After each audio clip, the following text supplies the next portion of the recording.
Alors, bonsoir tout le monde, bienvenue dans le Web Journal de Radio-Québec, édition du 1er mars 2026, édition Troisième Guerre mondiale. Euh, euh, je suis encore, évidemment, c'est un Web Journal 24 heures. Comme je veux dire, il y a un nombre incroyable de ces événements qui se produisent le samedi et je dois me retourner en dedans de 24 heures et faire des web journaux. J'en ai déjà parlé, c'est compliqué. Heureusement, on connaît bien le sujet et on va revenir sur les régularités qui sont expliquées par Radio-Québec. Depuis 2019, les relations entre Trump et l'Iran, on étudie ça de près, sous toutes les coutures, depuis 2019. Et on est arrivé à des conclusions, des régularités, etc. Et ici, ce qui se passe n'est pas différent de tout ce qu'on a expliqué. On va le voir. Et donc,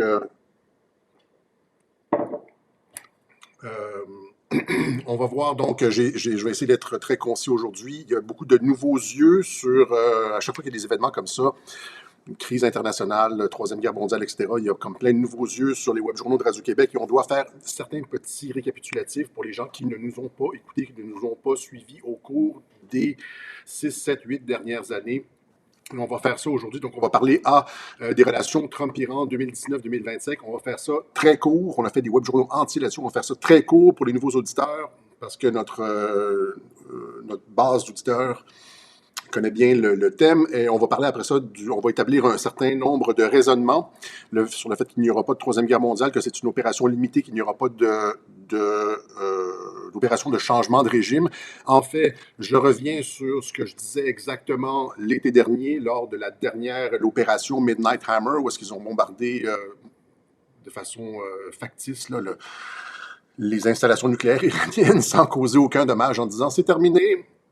Je vais dire donc, à la suite de ces web journaux de juin 2025, que on est en train d'assister à une transition en douce. Trump sauve pour la deuxième fois le régime iranien.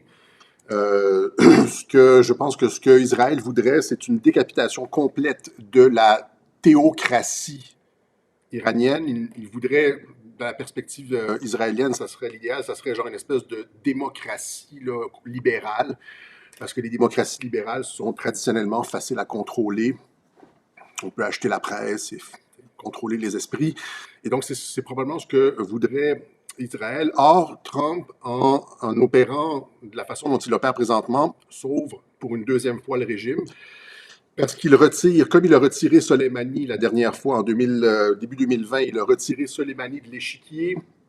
Et qu'est-ce que j'ai dit? J'ai dit que c'était quelque chose de superficiel, c'était diplomatique et non pas militaire, que ça ne tenait pas la route, l'explication de la mort de Soleimani ne tenait pas la route, et que ça allait mener vers des négociations de paix. Et on a eu 3 semaines après, justement, des négociations de paix dans la région.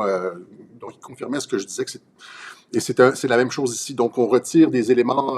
C'était le modèle Soleimani, modèle Soleimani, modèle Assad, modèle Maduro. On va expliquer ça un petit peu dans ce web journal-ci. On va voir comment Trump opère. Donc, on retire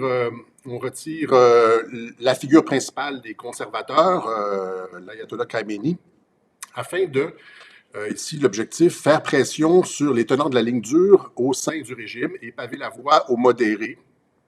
Mais je crois que tout ça, comme ça arrive tout le temps avec Trump, sans aucune exception, tout cela est ficelé d'avance. Trump n'est pas un gambler, je l'ai déjà dit, on l'a déjà démontré à plusieurs reprises. C'est pour ça qu'il a un taux de réussite de 100% dans tout ce qu'il fait, y compris l'élection de 2020.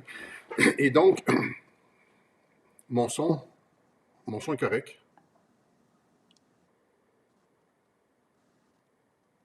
Le son est cacane. Ah, comment ça se fait? Ah, merde. Attendez-moi là.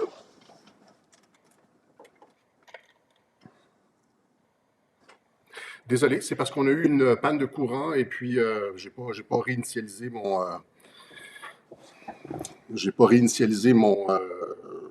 appareil de son. Ça va revenir dans le cours du web journal. Ne laissons pas ça nous distraire.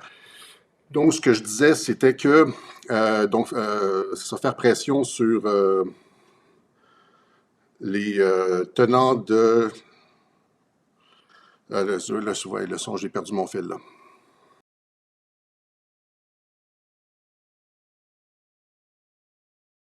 Voilà. Ça devrait être correct maintenant, n'est-ce pas? OK, donc il n'y a pas d'opération de changement de régime.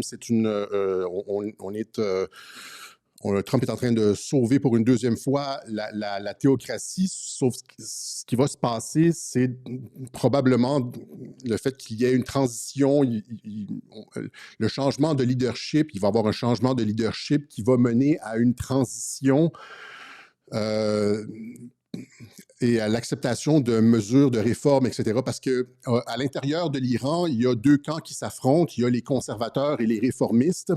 Les conservateurs étaient représentés par Khamenei et qui contrôle aussi les gardes, la révolution, les gardiens de la révolution, etc. Puis il y a les réformistes. Par exemple, le président iranien est un réformiste.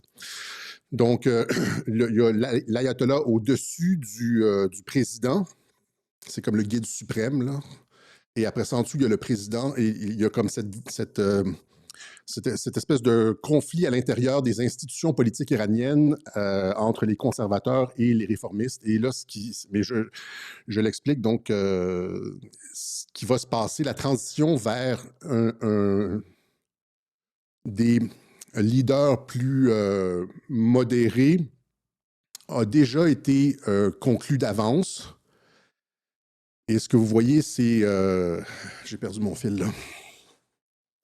Ce que vous voyez, c'est le déroulement de ça. Comme lorsque Trump disait aux Nations Unies en 2018, le mondialisme est terminé, etc. Je vous avais expliqué ça. Je vous avais dit, c'est terminé. Et quand Trump dit des choses comme ça, c'est que c'est déjà réalisé. Et qu'est-ce qu'on voit présentement quand il est allé à Davos, etc. On a fait plusieurs webjournaux là-dessus. C'est que le mondialisme est effectivement terminé. On retourne vers un système de frontières, de bilatéralisme. Et c'est l'espèce des institutions transnationales. C'est terminé.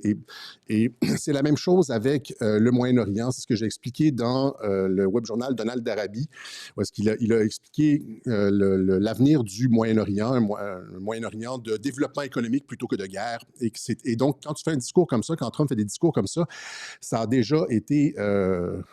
tout a déjà été planifié d'avance. Il n'y a, en fait, contrairement à ce que affirme le titre de ce webjournal, il n'y a jamais de boîte de Pandore avec Trump, il n'y a jamais de surprise. En fait, il se présente comme quelqu'un d'imprévisible, mais en fait, il est très, très, très régulier dans son mode d'opération. Et ce qui s'est passé avec la décapitation, entre guillemets, du régime, c'est pas différent du tout de ce qui s'est passé avec Maduro, avec Assad, avec Nasrallah, etc. Et on va voir que c'est toujours le même pattern. Pensez-y correctement. On n'a jamais vu quelque chose de ce genre-là se produire en relations internationales. C'est-à-dire que, je vais y aller plus en détail tout à l'heure, mais c'est-à-dire que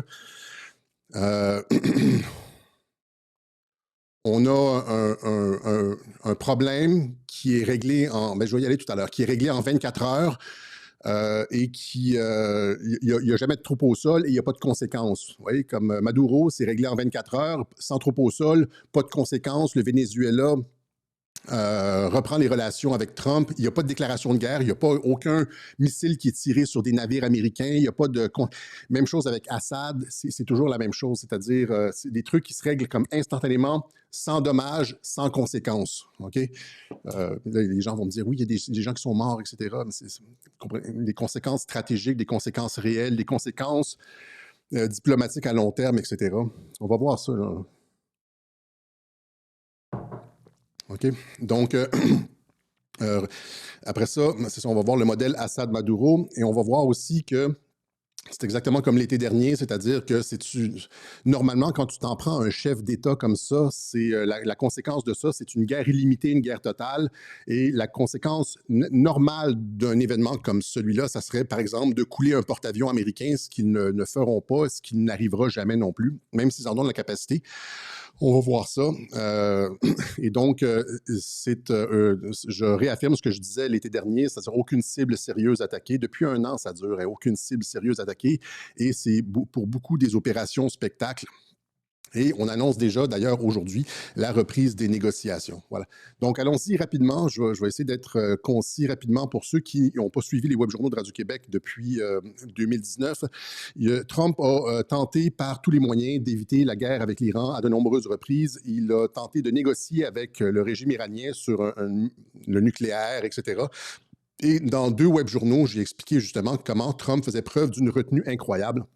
Alors qu'il y avait des négociations avec l'Iran, il y a un acteur, euh, euh, un acteur inconnu qui essayait de provoquer une guerre entre les États-Unis et l'Iran pendant que des négociations étaient en train de se dérouler en 2019. Par exemple, il y a un porte-avions, alors que le premier ministre japonais allait discuter avec l'Iran pour, justement, faisait partie des négociations, un pétrolier japonais avait attaqué. Trump avait fait preuve de retenue à ce moment-là. Il y avait eu aussi la raffinerie en Arabie Saoudite qui avait été attaquée par des drones. Tout le monde pointait du doigt l'Iran. Et finalement, Trump avait dit non, non, non, non, c'est les Houthis. Il y a eu ce drone américain qui a été abattu tout ça en 2019, au-dessus du détroit d'Ormuz. L'Iran dit que c'était dans sa zone territoriale. Les États-Unis disaient que c'était dans les zones internationales. Et Trump a envoyé les bombardiers pour bombarder l'Iran à ce moment-là parce que c'était un casus belli. Mais finalement, les a rappelés 10 minutes avant et avait filmé à la Maison-Blanche Nancy Pelosi et Chuck Schumer qui dansaient parce qu'ils entraient en guerre. Donc, il y a eu aussi cet avion de Ukrainian Airlines, l'avion ukrainien qui a été abattu par Téhéran. Et encore une fois, ça avait l'air que le régime iranien était derrière ça, mais Trump avait disculpé le régime iranien à ce moment-là. Il avait dit, c'est probablement un tir de... Quelqu'un a pesé sur le bouton par erreur, etc.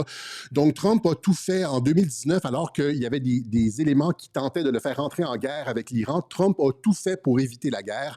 Et dans ce sens-là, il a été exactement comme JFK lors de la crise des missiles de Cuba. Il savait très bien que ses généraux essayaient de le faire entrer en guerre contre Cuba. Mais là, ici, c'est pas les généraux américains, c'est un acteur, c'était comme... Comment je pourrais dire, par exemple, l'attaque de drone sur la raffinerie saoudienne, on n'a jamais su exactement qui avait lancé les drones. Et donc, il y a un acteur invisible, je pense que j'avais dit dans les web journaux ici, j'avais dit un acteur invisible qui essayait, avec des attaques sous faux drapeau, de créer un casus belli entre les États-Unis et l'Iran. Et Trump a toujours résisté. Et en ce sens-là, il est dans la tradition de JFK qui avait lu The Guns of August. J'en ai parlé à plusieurs reprises, c'est l'explication de l'engrenage de la Première Guerre mondiale, alors que personne ne voulait la guerre. Ils ont été par le jeu des alliances et des inévitabilités et de la réciprocité des attaques. L'engrenage de la guerre a été lancé. Ils n'ont pas été capables de reculer et ça a mené à une boucherie. JFK a résisté à la crise des missiles de Cuba et grâce par le fait d'avoir lu ce livre-là. Et Trump est dans la même lignée que ça. Donc, pour terminer ce segment-là, en 2019, il y a eu cette tentative de faire entrer les États-Unis en guerre. Ça aurait été désastreux pour Trump parce que ça aurait été, il se serait embourbé contre l'Iran. L'Iran est une puissance, une grosse puissance régionale. Et il y aurait eu des morts américains, etc. Ça aurait été désastreux pour les midterms. Okay? Donc, ça aurait été comme le Vietnam de Trump, mais au Moyen-Orient. Et donc, Trump a résisté. Donc, et là ça donne juste le ton. Et Trump a été très respectueux quand on écoute, moi, je suivais à l'époque, il était très, très, très respectueux avec le régime iranien, excusait la plupart des trucs qui se passent. On blâmait l'Iran, Trump disait non, non, non, c'est pas l'Iran. Il a même ici, ça, vous voyez, comme l'Iran affirme avoir arrêté 17 espions travaillant pour la CIA. Certains pourraient être condamnés à mort, nous dit ABC News. 17 espions, c'est le clin d'œil du 17 et c'est aussi mon interprétation de ça parce que ça, c'est comme un réseau complet que tu démantèles. L'Iran a probablement demandé aux États-Unis un signe de bonne volonté et les États-Unis ont donné la liste de leurs espions à Téhéran et ces gens-là se sont fait arrêter, etc. Donc, maintenant, je vais établir un certain nombre de patterns de raisonnement. Donc, une guerre de longue durée est impossible politiquement pour Trump parce que sa base ne le veut pas. Il avait promis pas de nouvelle guerre, etc. Donc, une guerre de longue durée est impossible politiquement, ni économiquement non plus. Les midterms s'en viennent. Tu ne veux pas que les marchés s'effondrent. Au contraire, Trump veut relancer l'économie.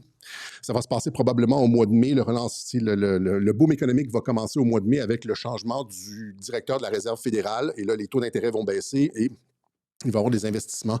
Donc, une guerre de longue durée est impossible, politiquement et économiquement. Euh, et aussi, c'est ça, parce que Trump ne prend jamais de risques comme ceux-là. Hein.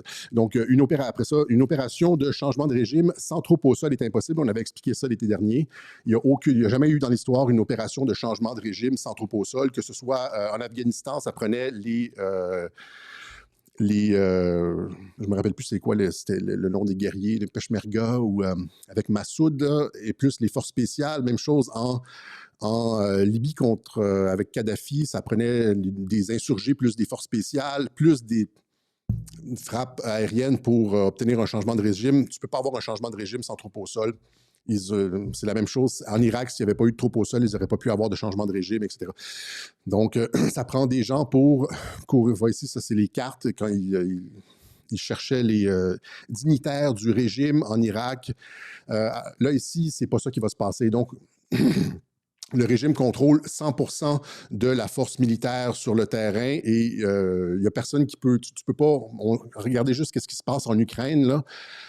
L'Iran a probablement plus de troupes que l'armée ukrainienne et c'est pas possible. À partir tu peux pas avec des bombardements, même avec des milliers de bombes, tu peux pas arriver à détruire des unités comme des divisions, des centaines, des dizaines, peut-être même des centaines de divisions avec des tanks, etc. Tu peux juste pas contrôler le terrain. Donc, c'est pas possible. Ils peuvent pas renverser le régime. Et donc, étant donné qu'ils ne peuvent pas renverser le régime, à quoi rime tout ça? C'est une transition en douce. Et c'est ce que j'expliquais. Ils veulent faire pression, comme je l'expliquais ici, ils veulent faire pression sur les tenants de la ligne dure, affaiblir les capacités probablement des gardiens de la Révolution, montrer aux tenants de la ligne dure que c'est pas possible. Et c'est pour ça aussi qu'il y a une coalition des pays du Golfe et maintenant de la France, de l'Allemagne et de l'Angleterre qui disent qu'ils vont entrer dans le conflit. C'est pour faire pression diplomatiquement sur les tenants de la ligne dure. OK? C'est pas pour faire une troisième guerre mondiale, c'est pour...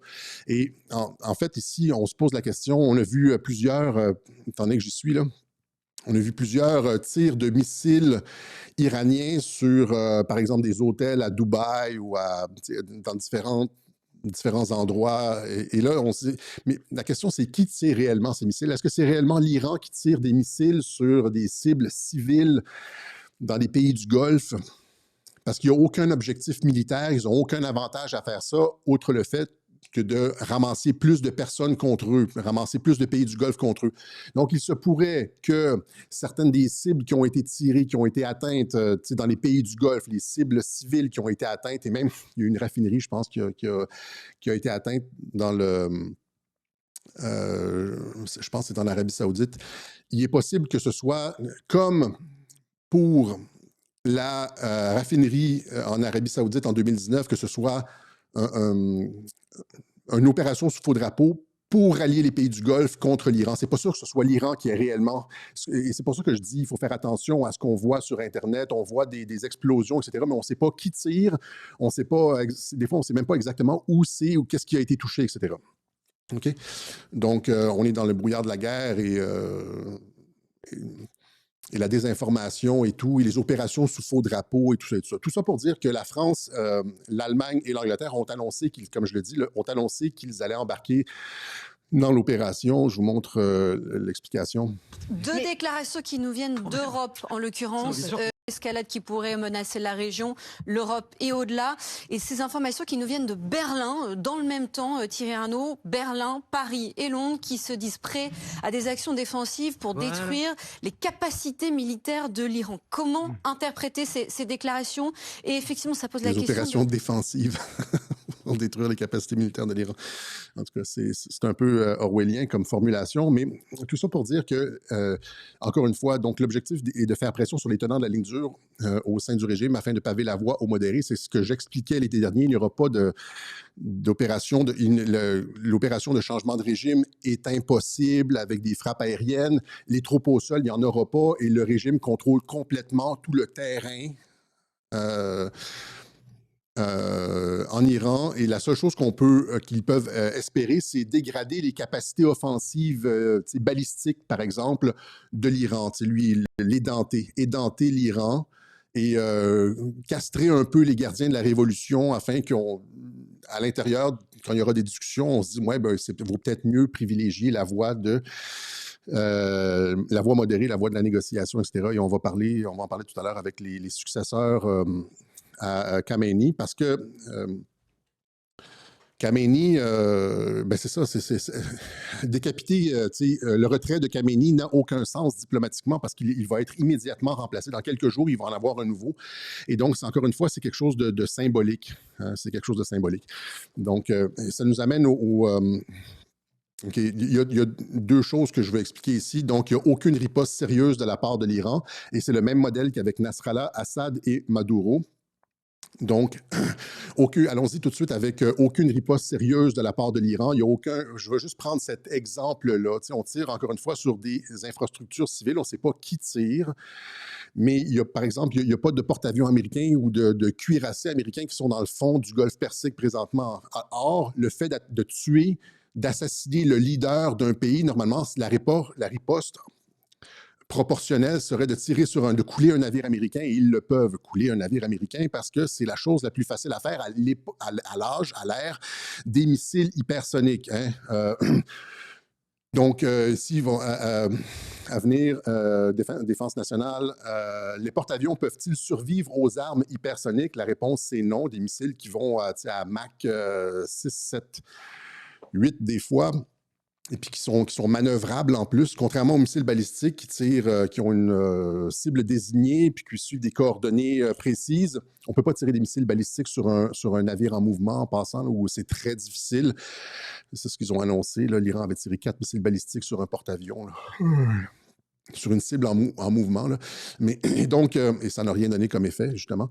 Donc, 5 raisons pour lesquelles les porte-avions américains sont plus vulnérables que jamais, nous dit National Interest. Wall Street Journal, drone swarms about to change the balance of military power. Donc, en plus de missiles hypersoniques, on peut envoyer des centaines de drones sur un porte-avions, ce qui empêcherait le porte-avions rendrait impossible la capacité de se défendre par le porte-avions. Il n'y aurait pas les moyens d'abattre comme une centaine ou 200 drones. S'ils veulent descendre un porte-avions, ils peuvent le faire. The Future of National Security. Le rapport de CBSA, c'est ça ici, CBSA, avertit que les nouveaux missiles réduiraient considérablement, voire annuleraient l'efficacité de défense aérienne américaine de porte-avions, même si le groupe aéronaval opérait jusqu'à 1600 km nautiques du site de lancement, etc., etc. Et présentement, dans le Golfe Persique, il y a un porte-avions, le USS Lincoln, et puis 3 cuirassés, corvettes cuirassées. Il y en a un peu partout. Les Iraniens n'ont rien tiré là-dessus. Et les Iraniens, en plus de ça, ont un porte-avions. C'est pas un porte-avions, c'est un porte-drone, le Shahid Bahman Bagheri, qui, lui, n'a pas été coulé non plus. Il n'a pas été coulé non plus. Donc, on va aller plus dans le détail de ces frappes qui ne font pas de réels dommages militaires. C'est pas comme ce qu'on voit normalement en Ukraine. Moi, je suis la guerre en Ukraine à tous les jours et ça, c'est du réel dommage. Quand tu veux faire du dommage, c'est du réel dommage. Par exemple, à titre d'exemple, l'Ukraine a coulé, je pense, en 2023, peut-être en 2020, je ne me rappelle plus, là, le cuirassé Moskva, hein, donc, et d'autres bateaux. L'Ukraine détruit 2 patrouilleurs russes et des avions B-12 lors d'une frappe massive de drones. Puis après ça, il y a le Moskva qui a été coulé. C'est une espèce de navire phare. Après des années de dénégation russe, un tribunal admet que, par inadvertance, qu'un cuirassé de la mer Noire a été coulé par l'Ukraine, le Moskva. Ça avait fait scandale à l'époque. Et ce qui s'est passé, c'est que toute la flotte, après le coulage du Moskva, toute la flotte de Sébastopol avait été déplacée à Novorossiysk. Donc, vous voyez, les bateaux étaient dans le coin entre la Crimée et Odessa. Et ils ont tous été rapatriés et ancrés dans le port de Novorossiysk. Ils ont été complètement retirés du théâtre d'opération de la mer Noire parce que c'est trop facile à couler. Un cuirassé, un porte-avions encore plus, c'est extrêmement facile à couler. Vous voyez ici, donc, Ukrainian strike changed Russian naval operation in the Black Sea. Les frappes ukrainiennes ont changé les opérations navales russes dans la mer Noire. Ça, c'est avec des simples drones. Des drones sous-marins ou des drones Ça s'est fait dès le début de la guerre. Et après ça, là, ça fait 2 ans, peut-être 3 ans que les Russes n'ont plus aucun bateau dans le coin de la Crimée-Odessa. Ils ont tous envoyé, comme vous le voyez ici, ils ont tous caché leurs bateaux à Novorossiya, dans le port de Novorossiya, avec des systèmes antidéfense aériens, etc. Parce que c'est facile couler un bateau à l'ère des drones, à l'ère des missiles hypersoniques, etc. C'est ce que toutes les publications stratégiques vous disent. Et l'Iran n'a rien fait. Il ne va rien faire non plus. OK? Et là, vous me dites, ils ont peut-être peur, j'entends des fois les gens qui vont dire, ils ont peur des répercussions, etc. On parle de personnes qui sont prêtes à mourir, là. Tu sais, c'est les chiites, là, c'est-à-dire c'est le culte du martyr. S'ils pensent qu'ils ont raison, là, que Dieu est avec eux, là, la mort, c'est rien. C'est comme le Hamas là, à Gaza. La mort, c'est rien. Ils ont peur de... Je pense pas que les Iraniens ont peur de quoi que ce soit, OK? Et je pense que c'est plutôt un honneur de mourir pour eux. Même chose avec l'anti-aérien. Ils ont des systèmes de défense extrêmement sophistiqués. Il ne s'est rien passé. Donc, ils ont une défense intégrée avec la Russie et la Chine. Ils ont acheté plein d'équipements. Donc, j'avais fait le tour de ça l'été dernier. Donc, des S-300, des S-400. Comment l'Iran a mis en place un réseau de défense aérienne russe? Quels sont les atouts et les limites aujourd'hui, dont les S-400? Défense en profondeur, plusieurs layers de trucs. Puis là, il y a des gens qui vont bouffer quand même le truc, là, genre, oh, les Américains ont réussi à neutraliser tout ça. Ouais. Les Russes ne sont pas capables de faire ça en Ukraine. Comprenez, les Russes ne sont pas capables de complètement neutraliser la défense aérienne ukrainienne. C'est-à-dire que renforcement militaire américain en direct, l'Iran surveillé par une entreprise spatiale chinoise, l'Iran a accès à des satellites chinois, aussi des satellites iraniens, la Russie lance un satellite espion de haute précision pour l'Iran. Ils savent à quel moment les missiles décollent, par exemple, lorsque les États-Unis et Israël ont frappé les premières frappes samedi matin, l'Iran était immédiatement au courant que des missiles étaient partis. Hein? Et là, on essaie de nous faire croire que comme Nasrallah, Khamenei prenait le thé dans son bunker, attendait les missiles, alors que tout le Moyen-Orient, les ambassades avaient été évacuées, tout le monde, les bases évacuées, tout le monde s'attendait à la frappe. Le chef suprême est allé prendre le thé avec son haut commandement dans le bunker le plus facile à faire sauter. Vous comprenez? C'est comme Nasrallah, là. Donc, la Chine fournit à l'Iran des radars et des technologies de surveillance pour suivre les avions furtifs américains, etc., etc. C'est pas ce que... Une gardienne de la révolution islamique iranienne a réussi à placer en orbite son 3e satellite d'imagerie militaire, etc. Ils ont des avions de 4e génération avec des systèmes de 5e génération dans les avions, etc., etc. Et c'est eux qui fournissent une grosse partie des drones que les Russes utilisent en Ukraine. Je veux dire, il y a cette espèce d'intégration entre les deux. Mais on essaie de nous faire croire, malgré tout ça, on nous fait croire que... et là, c'est... qu'ils ont pris le contrôle du ciel en 24 heures. Cette fois-ci, c'est pas... les Américains israéliens, rappelez-vous la dernière fois, je rigolais parce qu'ils avaient annoncé qu'ils avaient pris le contrôle du ciel en 48 heures, alors que les Russes n'ont jamais été capables de faire ça en 4 ans. Les Russes, présentement, c'est encore une fois, c'est ici, là, juste pour vous donner... Parce que ça nous amène au point... je vais essayer de structurer, là. Ça nous amène au point ici... Opération spectacle, OK? Encore une fois, les opérations spectacle, la Russie, et c'est des systèmes similaires, là, c'est tous des systèmes similaires. La Russie, présentement, il n'y a aucun avion russe, de chasse russe, des bombardiers qui volent directement au-dessus de l'Ukraine. Je ne sais pas c'est dans quel article on retrouvait ça ici, là. Il n'y a aucun avion russe qui vole au-dessus de l'Ukraine. Ils restent au-dessus du territoire russe. Ils ne vont pas au-dessus du territoire ukrainien de peur de se faire abattre. Les avions russes les plus performants ont quand même peur de l'anti-aérien ukrainien et ne prennent pas de chance. Il y a des avions russes qui se sont essayés et qui ont été abattus. Et là, maintenant, en 2024, 2025, 2026, les avions russes ne volent plus au-dessus du territoire ukrainien parce que même des S-300, c'est dangereux pour des avions de 5e génération. Même des...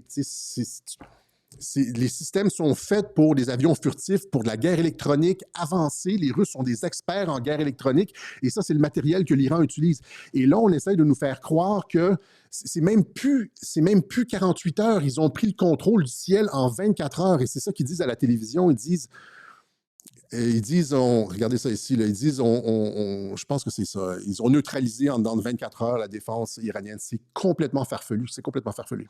The Israeli defense minister announced that Israel is now using stand-in weapons over Tehran and will now have a 24/7 presence in the skies above Tehran. That means that they and the U.S. military have effectively suppressed the air defense systems, or IADs, over Tehran, a huge step forward in terms of being able to track the movements of Iranian leaders.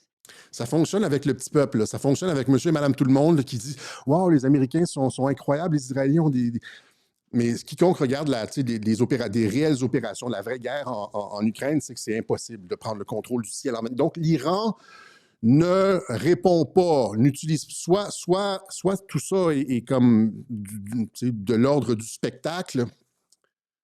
Je pense pas que ce soit complète, c'est pas du spectacle, il y a des explosions, etc. Là, mais il y a il y a une entente. Et c'est impossible de prendre le contrôle du ciel en 24 heures. De la capitale, c'est-à-dire que, c'est-à-dire avant d'arriver à la capitale, il faut prendre le contrôle, il faut détruire tous les sites ailleurs dans le pays. Mais là, maintenant, ils sont dans 24 heures, ils ont la capitale. Là, puis c'est comme, ils sont 24 heures sur 24, 7 jours sur 7 au-dessus de la capitale à bombarder les cibles qu'ils veulent. Je pense que c'est convenu, parce que c'est pas possible, et donc je pense que c'est convenu, comme ce que j'expliquais l'été dernier, et que il y a aussi des cibles qui ont été convenues à frapper, c'est-à-dire il y a deux factions, c'est compliqué, là, mais il y a deux factions, et il y a probablement des cibles qui ont été convenues, probablement peut-être des dépôts de munitions, des cibles d'espionnage, des trucs, des cibles de l'État profond, hein, des gens qui sont plus à coquiner peut-être avec la partie Obama, la partie mondialiste, il y a comme la 5e colonne iranienne, etc., etc. Et on laisse les Israéliens, les Américains faire le travail sur la 5e colonne, à l'intérieur de l'Iran. Le chef suprême ne peut pas faire ça, mais on laisse les Américains et les Israéliens détruire la 5e colonne à l'intérieur affaiblir aussi les conservateurs, de sorte que on va aller vers la seule option à laquelle tout le monde va arriver, c'est de se dire, là, maintenant, il faut réellement négocier et il vaut mieux y aller vers des réformes et avoir un modéré. C'est ce que j'expliquais exactement l'été dernier lors du web journal. C'était quoi le nom du web journal? C'était... je ne me rappelle plus le nom. Je l'ai ailleurs, là, mais en tout cas, pour l'instant, je vous montre le clip. 15 juin 2025. Ce changement de mentalité va se produire avec l'Iran. Il va y avoir un changement, il va certainement y avoir un changement de direction sans changement de régime, je pense. En tout cas, ce ne sera pas un changement de régime dans le genre on bombarde et puis là, on renverse le gouvernement parce que il n'y a aucun changement de régime qui se fait comme ça, jamais nulle part, tout le monde le sait. Les spécialistes en stratégie militaire savent que pour un changement de régime, ça prend les troupes au sol, ce qu'ils n'ont pas en Iran. La seule chose qu'ils peuvent faire, c'est une guerre aérienne et l'Iran est préparé à ça. Mais l'Iran a probablement consenti à des changements, comme l'Arabie saoudite, et le fait que le régime soit décapité va permettre de mettre en place, peut-être remplacer, comme Ben Salman, là, remplacer des vieilles têtes blanches conservatrices par du nouveau sang un peu plus progressiste. C'est ce que je pense. J'ai changé, hein? C'est peut-être le clone numéro 6. Mais donc, je disais que l'objectif, c'est ça, c'était de changer des têtes blanches et d'amener du sang neuf, des personnes plus progressives, exactement comme de la façon dont Trump avait opéré en Arabie saoudite. Il avait écarté le roi Salman et les 6 premiers prétendants au trône. Il avait mis Ben Salman parce que Ben Salman était le réformateur. Et là, ici, dans les factions, il y en a un qui est un réformateur. C'est lui ici, là, c'est Hassan Khomeini, celui qui est en vert, c'est le plus jeune des prétendants. Et lui, c'est le petit-fils de l'ayatollah Khomeini, le premier là, qui était à Paris puis qui s'est rendu en Iran pour la Révolution. Et donc, et lui, c'est un modéré. Donc, surveillez ce nom-là, Hassan Khomeini. Et un autre ici, il y a aussi les tenants de la ligne dure. Donc, Mojtaba Khamenei, le fils de l'actuel ou de l'ancien ayatollah, celui qui était là récemment. Là. Et donc, mais donc, c'est ça. Si ça se confirme, c'est ça, Hassan Khomeini devrait devenir, en appliquant suffisamment de pression pour éviter, tu sais, si les États-Unis disent, en mettant de la pression, en disant genre, l'Europe maintenant embarque, on va détruire complètement toutes vos infrastructures, mettez un maudit modéré et puis comme appliquer des réformes, vous allez, maintenir votre régime en place, vous allez demeurer une théocratie, mais ça va être plus modéré. Et donc, c'est pour ça, ils sont probablement obligés d'opérer de cette façon-là avec la force parce que, justement, dans les gardiens de la Révolution, etc., il y a beaucoup de têtes blanches, des durs à cuire et qui n'ont pas peur de la mort puis que c'est non.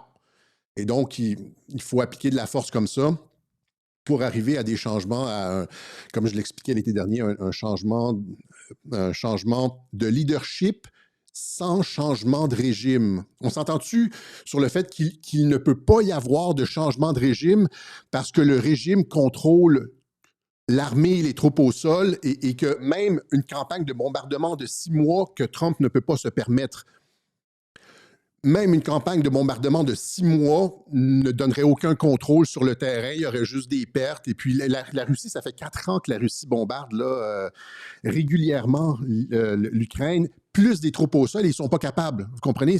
Même si les États-Unis, Israël, la France, l'Allemagne, l'Angleterre bombardaient 24 heures sur 24, ils n'auraient toujours pas le contrôle du sol et c'est pas possible. Et donc, le changement de régime n'est pas possible, mais donc ce que Israël voudrait n'est pas possible, mais en changeant le leadership et en ayant un leadership plus doux, plus modéré, en favorisant la faction modérée,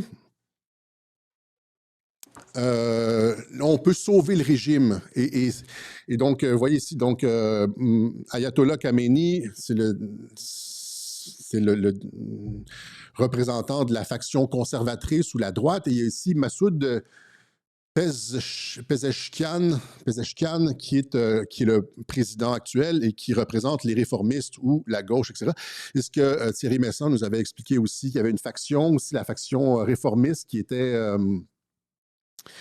beaucoup plus près des intérêts des États-Unis et d'Israël, etc., etc. Et ce qu'on voit, c'est pas un changement de régime, encore une fois, c'est ce qu'on appelle en anglais du nudge, c'est-à-dire on déplace, pas la fenêtre d'Overton, mais on pousse vers des changements politiques à l'intérieur de l'Iran. Donc, maintenant, je vais continuer rapidement avec ça ici. Donc, opération, aucune riposte sérieuse de la part de l'Iran. Okay. Vous me réveillerez quand un navire américain sera dans le fond du Golfe Persique. Et maintenant ici, même modèle qu'avec Nasrallah, Assad et Maduro. Si vous regardez les événements géopolitiques qui se sont produits depuis 1 an et demi, c'est absolument incompréhensible et c'est du jamais vu dans l'histoire. Et c'est pas à cause de... Il y a un fil conducteur. Il y a un fil conducteur dans le retrait, c'est pas une mort, c'est le retrait de Nasrallah, le retrait de Assad, le retrait de Maduro et après ça, le retrait de l'Ayatollah Khamenei. Okay? C'est du Trumpisme, c'est de la méthodologie. Donc, généralement, le problème est réglé en quelques heures. Il y a une impossibilité opérationnelle à l'opération qu'on nous explique. Il n'y a pas de troupes au sol, pas de conséquences et un retour rapide à la normale. Prenons par exemple, ce n'est pas exactement du copier-coller dans tous les cas, mais prenons par exemple le cas de Nasrallah. Il était comme de façon totalement incompréhensible, alors qu'Israël disait qu'il allait attaquer, frapper, etc., il est allé prendre le thé dans son bunker que les Israéliens connaissent et sur lequel il y avait une cible. Le gars Nasrallah, c'est un renard. Là. Ça fait 40 ans qu'il se bat contre Israël. Il sait comment ils opèrent. Il a survécu à des dizaines de tentatives d'assassinat, etc. Et là, il a fait le move, comme on dit en québécois, le geste le plus stupide de sa vie, c'est-à-dire alors qu'Israël dit qu'il va bombarder, il s'en va dans son bunker. On avait tout expliqué ça dans le web journal. Salam, ici. Il fait le geste le plus stupide de sa carrière. Il s'en va prendre le thé dans son bunker avec son haut commandement. Et là, il est frappé. Donc, le problème est, Israël dit qu'il va attaquer le Hezbollah. Nasrallah se présente dans son bunker. Il est éliminé. Donc, problème réglé en quelques heures. Impossibilité opérationnelle. Il n'aurait jamais fait ça. Il n'aurait jamais fait ça dans quelque situation que ce soit. Il n'y a même pas une chance sur 100 qu'il se serait comporté comme ça alors qu'Israël disait qu'il allait frapper. Okay? Évidemment, il n'y a pas eu de troupes au sol. Il n'y a pas eu de conséquences. On nous disait que le Hezbollah, par exemple, avait des centaines de milliers de missiles. J'avais montré les chiffres, là, ça montait, c'était aux alentours de 100 000. Et on nous disait que le Hezbollah était capable de réduire en cendres les villes comme Haïfa, etc. Qu'est-ce qui s'est passé? Rien. Il n'y a pas eu... Alors que son leader avait été complètement éliminé, il n'y a eu aucune riposte sérieuse du Hezbollah. Quelques voitures détruites, des roquettes, un pouf-pouf, mais rien de sérieux. Comme les attaques, comme la réplique de l'Iran après le meurtre de Soleimani, aucune réplique sérieuse. Le coup de téléphone aux États-Unis, Trump le dit, j'ai montré les clips, ils nous ont appelés. Même l'été dernier, c'était ça. C'est toujours ça, c'est les courroies de transmission en coulisses. Ils disent, ne vous inquiétez pas, on va frapper à telle heure. Et puis, même chose. Donc, aucune... Des ripostes qui n'ont pas de dents, et c'était la même chose avec le Hezbollah. Normalement, si tu te fais tuer ton chef comme ça, tu tires toutes tes roquettes, c'est la guerre totale, etc. Et il n'y a plus de... C'est 100 quartiers, et or, rien. Et finalement, c'est ça, là, bon. Retour à la normale, il continue à y avoir des escarmouches, mais ça, c'est pour Nasrallah. Après ça, il y a eu Assad. Rappelez-vous, Assad, entre deux web-journaux, Assad qui régnait sur la Syrie, hein, le clan Assad qui régnait depuis, 50, 60 ans sur la Syrie, a été débarqué alors que les rebelles dans le nord, à l'attaquer, etc., n'avaient aucune force capable de battre l'armée régulière syrienne, c'est ça. Les rebelles avaient été repoussés, étaient contenus, n'avaient aucune force capable de battre l'armée syrienne. Mais là, entre deux web-journaux, en l'espace de 3-4 jours, là, ils ont roulé directement, je l'ai déjà expliqué ça, ils ont roulé directement de l'attaquer jusqu'au palais présidentiel. Il y a aucune... Ils n'ont pas été arrêtés du tout par l'armée. Il y a des gens qui disent l'armée, c'est un stand-down order. Après ça, quand ils sont arrivés à la capitale, regardez juste le genre de combat qui existe dans des villes comme Konstantinivka ou Kupiansk, Bakhmut, des villes comme ça en Ukraine. Prendre une ville, ça prend des mois, ça prend 6 mois avec des pertes énormes, etc. Et c'était le frère de Assad qui contrôlait la garde républicaine, je pense que c'est la première division blindée syrienne, des troupes d'élite, là. C'est des gens qui sont prêts à mourir pour le clan Assad et rien, non. Ils ont roulé complètement à l'intérieur de la capitale, ils sont allés jusqu'à l'intérieur du palais, ils ont pris les clés, etc. Et Assad est parti et ça a été... évidemment, ça n'a absolument... C'était totalement invraisemblable. Et là, les gens disaient à l'époque, les géopoliticiens de pacotille disaient genre, c'est un coup de la CIA, la CIA a réussi à renverser Assad, etc. Puis là, je disais non, ça n'a rien à voir, c'est convenu d'avance avec Assad, c'était convenu avec Nasrallah, c'est convenu d'avance avec Assad. Et j'en veux pour preuve le fait que les Russes ont gardé leur base de l'attaquer. Et leur base de Tartouse, la base navale de Tartouse en Méditerranée, c'est leur seule base en eau chaude. Et donc, il n'y a pas eu de conséquences. Ouais, normalement, quand tu as un changement de régime comme ça, si ce n'est pas convenu d'avance, les Russes dégagent. Parce que c'est ça l'objectif un peu. Là, les Russes étaient alliés avec Assad, et puis là c'est comme les djihadistes qui prennent le contrôle, et donc c'est sûr que les djihadistes qui se sont fait bombarder par les Russes, ben, ils vont faire en sorte que les Russes s'en aillent. Mais non! Ils sont restés l'attaquer, et puis Tartouse, les Russes sont encore là, et donc, encore une fois, problème réglé en quelques heures, impossibilité opérationnelle, bon, pas trop au sol ici, c'est pas le cas, mais pas de conséquences, et retour à la normale. Même chose avec Maduro, problème réglé en quelques heures. Ah bon, tu te réveilles le matin, Maduro est à Washington. Ah, problème réglé en quelques heures, impossibilité opérationnelle, on a tout expliqué ça, le vol d'hélicoptère au-dessus d'une ville où est-ce que n'importe quel enfant de 6 ans peut tirer un rocket propel, un RPG sur un hélicoptère. Sur une capitale en mode défensive, tu peux recevoir des tirs. C'est comme 12 hélicoptères qui peuvent recevoir des tirs à de l'anti-aérien sur des kilomètres. Bon, on a tout expliqué ça. Donc, Encore une fois, les États-Unis, problème réglé en quelques heures, impossibilité opérationnelle, pas de troupes au sol. Encore une fois, je répète que même s'il avait une arme secrète, le discombulator, vous y avez cru, pour régler ça, tu lances n'importe quoi, les gens vont juste mordre. On a une arme secrète qui nous a permis ça, le discombulator. Même s'il y avait une arme secrète qui leur avait permis de faire ce raid-là sur Maduro, il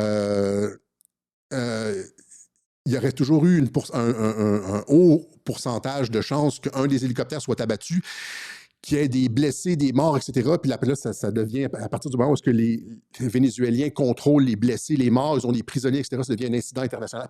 Aucun président américain n'aurait pris cette chance-là. Si vous connaissez un peu comment fonctionne aucun président américain. J'ai tout expliqué ça. Et donc, puis après ça, retour à la normale.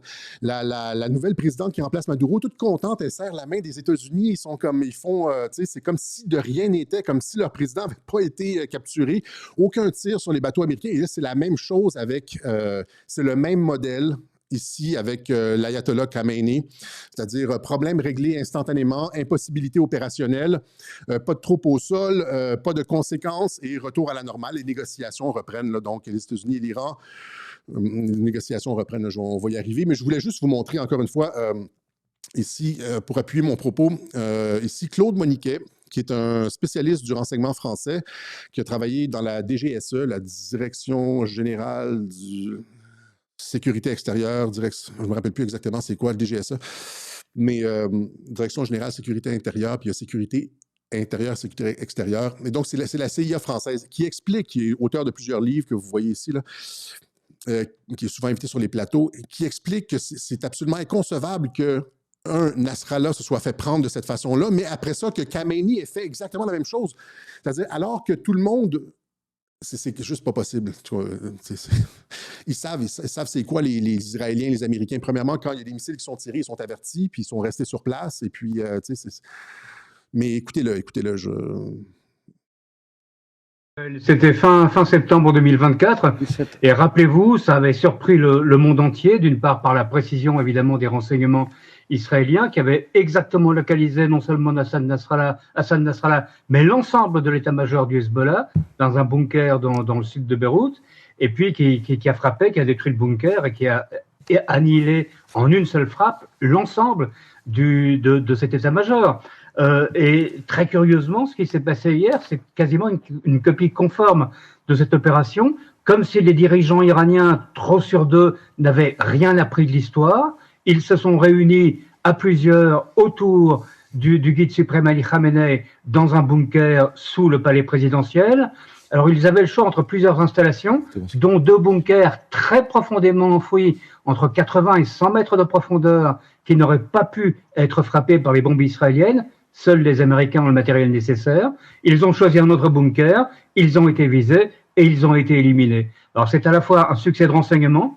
Les Israéliens ont su à quel moment, à quelle heure, à quel endroit exactement se trouvait Nasrallah, ses proches, son fils et plusieurs de ses conseillers. Et puis, évidemment, c'est une série d'erreurs invraisemblables du côté iranien. Il semblerait que les erreurs invraisemblables. C'est pas même chose avec Nasrallah. C'est Nasrallah, lui aussi, c'est une erreur invraisemblable, alors que le gars a évité des frappes israéliennes, des tentatives d'assassinat pendant 40 ans, alors que les Israéliens disent qu'ils vont frapper, s'en va à un bunker qui peut être frappé, son bunker officiel qui peut être frappé. Ce n'est pas crédible, hein.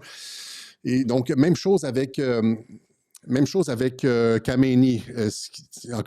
Comme il le dit, c'est invraisemblable. Alors que les frappes s'en viennent, il ne choisit pas le bunker souterrain, il choisit le bunker en surface qui peut être frappé. OK? Et donc, en ce qui me concerne, ici, il y a anguille sous roche et ça semble être, encore une fois, le genre d'opération convenue. Les opérations, comme dit Idriss Aberkan, performatives. Il y a eu un direct avec Ferreira hier, je pense, où ils ont justement cité certaines des idées qu'on développe à Radio-Québec. Je vous montre le premier exemple, justement, avec le Venezuela, où ils expliquent que c'est le modèle Maduro, c'est-à-dire ce que je viens d'expliquer, problème réglé en quelques heures, impossibilité opérationnelle, pas de troupes au sol, pas de conséquences, retour à la normale instantané comme ça. Vous y croyez? Oh! pensais que c'était... alors, c'est celui-là ici? Non, celui-là.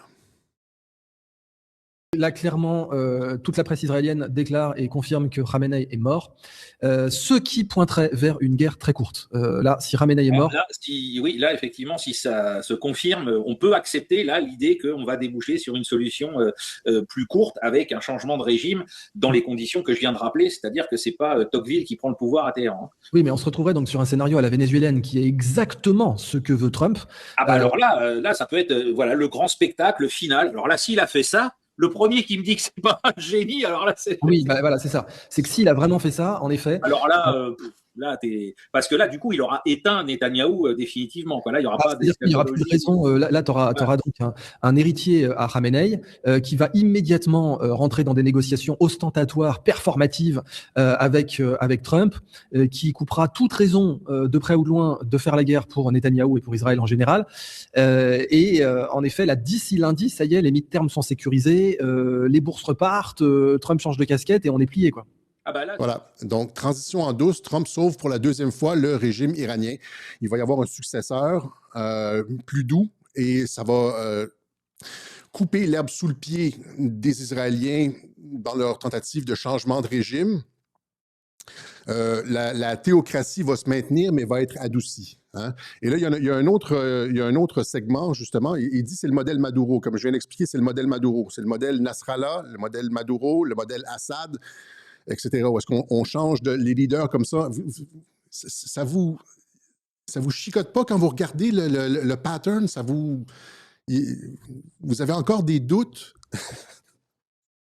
Les choses qui se passent qui ne se sont jamais passées en relations internationales. Une fois, ça pourrait être, ouais, tu sais, comme Nasrallah, ouais, c'est difficile à croire.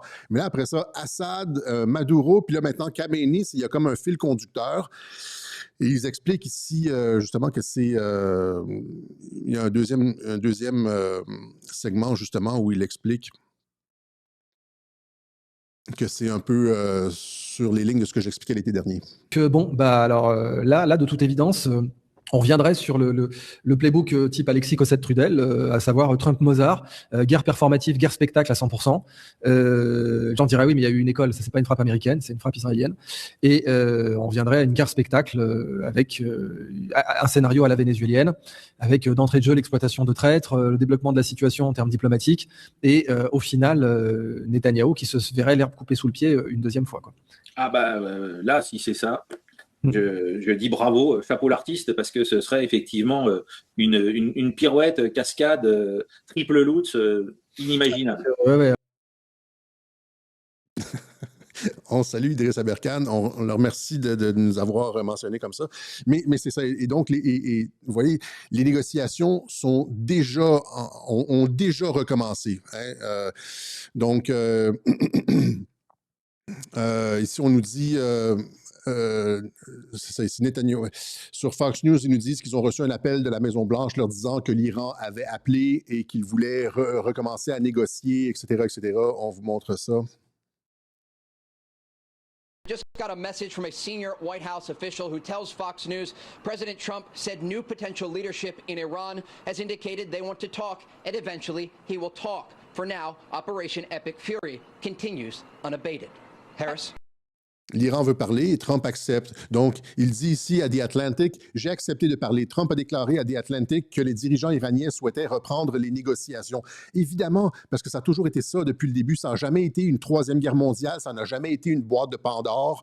L'ouverture d'une boîte de Pandore, c'est toujours ficelé d'avance et il n'y a jamais de possibilité de dérapage. Donc, Trump affirme que l'Iran souhaite dialoguer après l'assassinat du guide suprême. L'assassinat du guide suprême, ils auraient dû le faire plus tôt. Ils ont été trop malins. Ici, on nous dit dans The Atlantic, le lendemain des frappes contre l'Iran qui ont tué l'ayatollah Khamenei et plongé la région dans la guerre, le président Trump m'a déclaré ce matin que les nouveaux dirigeants du pays souhaitaient s'entretenir avec lui. Donc, ce n'est pas la ligne dure, on s'entend?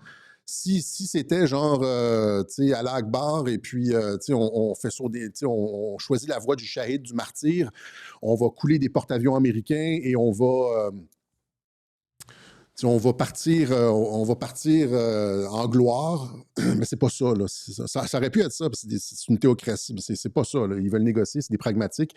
Je rappelle que les Iraniens, c'est des joueurs d'échecs, c'est des super bons mathématiciens, joueurs d'échecs, etc. Les gens les prennent pour des imbéciles, mais c'est vraiment c'est un peuple brillant.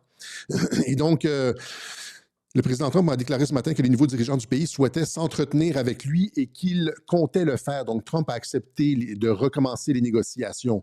Ils veulent parler, dit Trump, et j'ai accepté de parler. Donc, je leur parlerai. Ils auraient dû le faire plus tôt. Ils auraient dû donner plus tôt ce qui était pratique et facile à faire.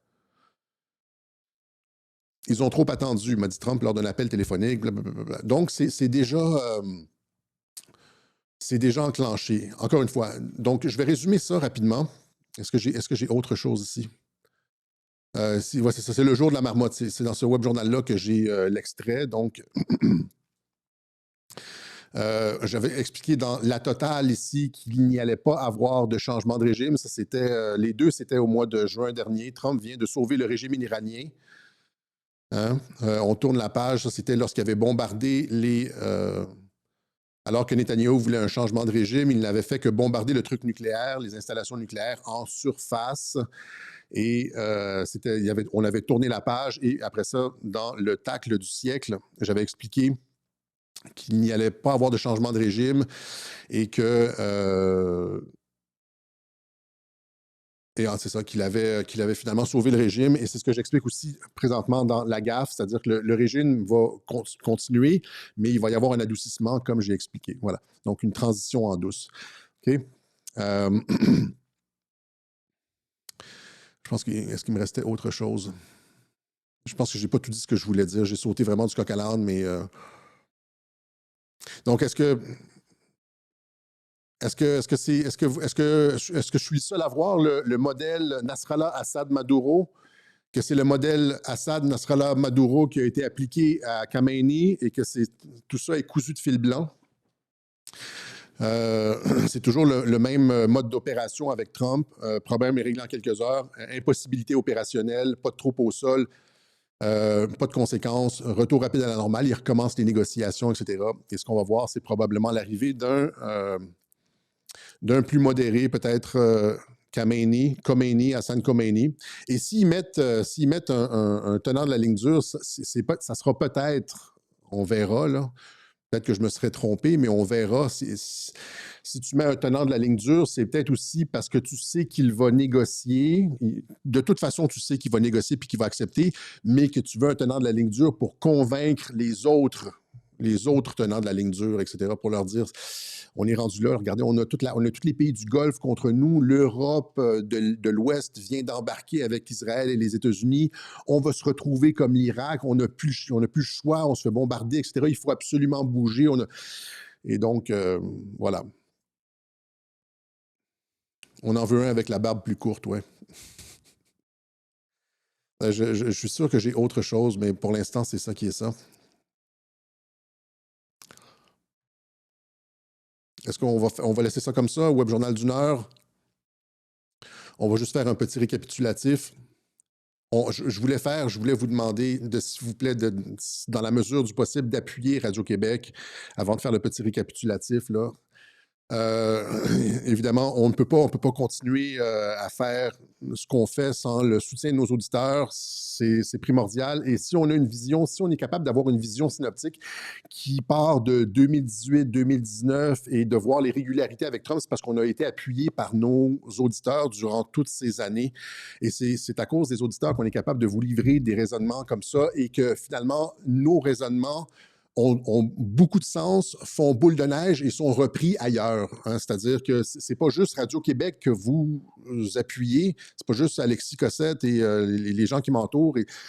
C'est le fait que cette information fasse boule de neige et change les mentalités et change la façon d'analyser les choses. Et ça a des impacts majeurs aussi ailleurs sur le net. Et donc... pensez pas qu'un petit don, là, comme le 10, 20, 50, qui ne sert à rien, il permet de poursuivre ce travail-là, de changer les choses, et puis ouais, je pense que ça a une valeur. On ne met pas de paywall sur Radio-Québec, on ne met pas de paywall. Il y a beaucoup de canaux d'information qui qui charge par émission ou au mois. Nous autres, on fait pas ça parce qu'on veut que nos idées soient le plus largement disponibles. Et ça passe par l'appui de nos auditeurs volontaires. Et donc, si vous avez l'occasion de le faire, n'hésitez pas, pensez à nous. Et donc, voilà. Il faut le faire à tous les web journaux. Il y a différentes façons de le faire, par la poste, par transfert Interac, PayPal, Bitcoin, par carte, etc. C'est l'info qui clarifie tout. Au moins, ça donne, au minimum, même si vous n'êtes pas d'accord, ça donne à réfléchir.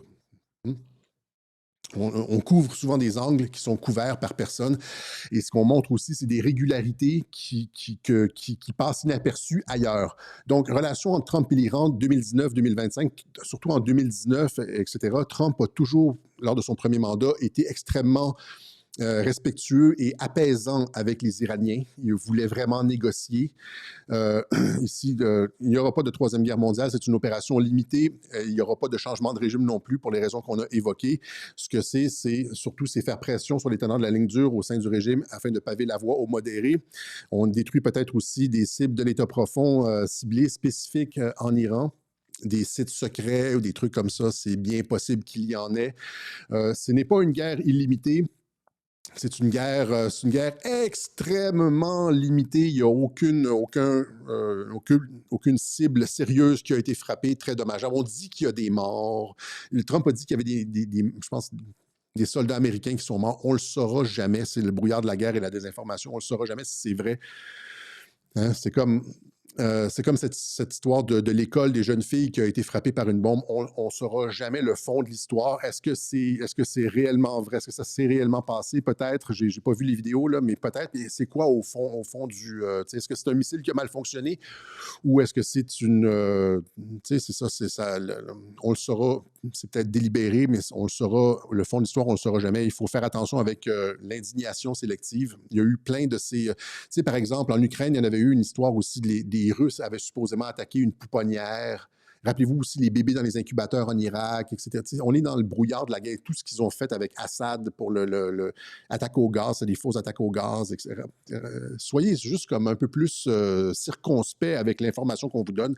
Même chose avec les frappes sur les infrastructures civiles ailleurs, dans les pays du Golfe. Qui tire vraiment? On ne sait pas vraiment qui tire. Les gens disent l'Iran a tiré sur un truc résidentiel. Est-ce que c'est vraiment l'Iran? Est-ce que l'Iran a intérêt... L'Iran qui a une force de frappe spectaculaire en termes de missiles, est-ce qu'il a intérêt à tirer genre des missiles, des trucs sans conséquence sur des édifices civils où tu veux alors que tu t'embarques dans une guerre potentiellement longue, tu veux garder tes drones et les utiliser sur des infrastructures militaires, là, comme des porte-avions, des bateaux, etc., des bases et tout. Et donc, il semble y avoir aucune cible sérieuse attaquée et ça semble plus être des opérations spectacles. La mort de Khamenei semble totalement invraisemblable. Comme le dit Claude Moniquet, ils ont... Premièrement, le truc avec Nasrallah est totalement invraisemblable, qu'ils aient choisi le bunker en surface alors qu'Israël disait qu'il allait frapper. C'est comme si tu disais, genre, je m'en vais à l'endroit le plus dangereux où Israël va savoir que je suis là, ou va savoir que je suis présent, le plus facile à identifier. Le moins de subterfuge, le plus évident. Je vais aller à l'endroit le plus évident où est-ce que je pourrais me faire frapper, puis là, bang, alors que le gars était intelligent, encore une fois. Là. Et pas seulement ça, c'est que Khamenei aurait fait la même chose. Il y avait le choix en différents bunkers, des bunkers plus creux, mais non, il a été pris à prendre le bunker en surface, celui que les Israéliens peuvent détruire, et le plus évident et le plus... really? Alors que ce sont... c'est ça, ce sont des gens intelligents, ce sont des mathématiciens, des joueurs d'échecs, etc. On nous les présente comme des imbéciles. Je ne pense pas que ce soit le cas. Okay? Je pense qu'il y a plus...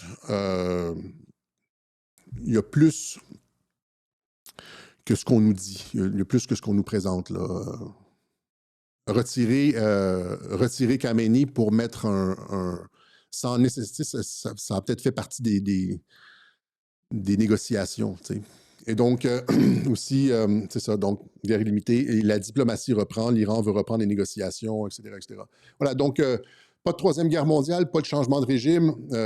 Israël qui se fait probablement tacler aussi. Donc, on va continuer probablement avec une théocratie, mais avec beaucoup d'assouplissement, comme je l'ai expliqué l'été dernier, le clip que je vous ai montré. Et donc, voilà. C'est ce qu'on avait pour vous aujourd'hui. Merci à tous ceux des gens qui contribuent là, sur Rumble. Je les vois passer. Là. Merci beaucoup. Merci, merci. Voilà. Autre chose. Je sais que j'avais autre chose, mais je n'ai pas tout expliqué ce que je voulais. Là. La doctrine, et c'est ça, la doctrine, le modèle Nasrallah Assad-Maduro, on pourrait maintenant l'appeler le modèle le modèle Nasrallah Assad-Maduro-Khamenei. Le modèle de remplacement des leaders instantanés sans conséquences, avec un retour rapide à la normale. Des trucs instantanés comme ça. On change le monde et ça va se passer. Il va se passer probablement la même chose à Cuba. Là. Hein, c'est ça qu'il dit d'ailleurs, Trump. Il dit il va y avoir une transition rapide à Cuba. No money, they have no anything right now, but they're talking with us, and maybe we'll have a friendly takeover of Cuba. We could very well end up having a friendly takeover of Cuba. What about the post? Friendly takeover of Cuba. Ils sont en discussion avec Cuba et apparemment, ça aussi, ça va changer. Ça va être, donc, tout change et là, ils sont en négociation et donc, après ça, s'il se passe quelque chose, là, dites pas, c'est comme quand il était en négociation avec Maduro, dites pas genre, soyez pas surpris, là, ils sont en train de planifier comment ça va se passer maintenant. Et là, après ça, on va être témoin de ça. Donc, ça se passe. Les choses c'est comme avec Kim Jong-un. On négocie à l'avance et puis après ça, on déroule le spectacle. Donc, jamais de boîte de Pandore avec Trump. Voilà, c'est ce qu'on avait pour vous aujourd'hui. On n'étirera pas ça plus qu'il faut. Ça va se terminer assez rapidement.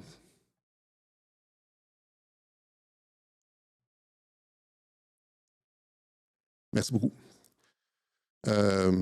Donc, on se donne rendez-vous la semaine prochaine pour une autre édition du Web Journal de Radio-Québec. J'ai encore une fois juste eu 24 heures pour le faire. Je suis désolé. Je ne sais pas si c'était suffisant.